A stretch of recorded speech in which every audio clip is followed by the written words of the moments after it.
YCP నేతల అవినీతిపై కేంద్ర దర్యాప్తు సంస్థలు విచారణ చేస్తుంటే రాజకీయ కక్ష సాధింపు అంటూ ఆ పార్టీ నేతలు గగ్గోలు పెడుతున్నారని మంత్రి పార్థసారథి ధ్వజమెత్తారు.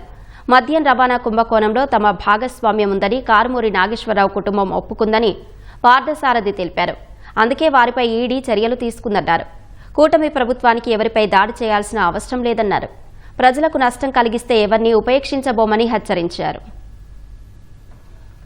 ఆంధ్రప్రదేశ్లో గత ప్రభుత్వంలో జరిగిన లిక్కర్ స్కామ్ ఒక పెద్ద స్కామ్ అని చెప్పేసి తెలియజేస్తా ఉన్నా. నేను దాదాపు 3,500 కోట్ల లిక్కర్ స్కామ్ బయటపడిన విషయం అందరికీ తెలిసిందే.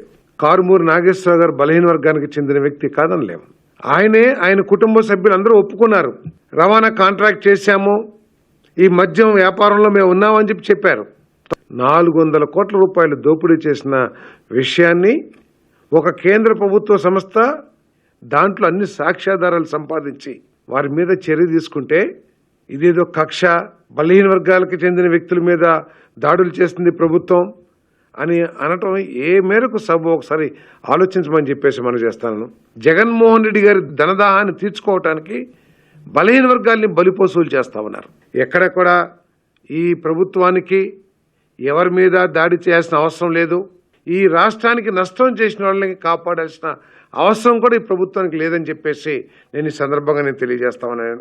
బలహీన వర్గాలకి తెలుగుదేశం ప్రభుత్వంలో, కూటమి ప్రభుత్వంలో అత్యంత గౌరవ మర్యాదలు లభిస్తాయి.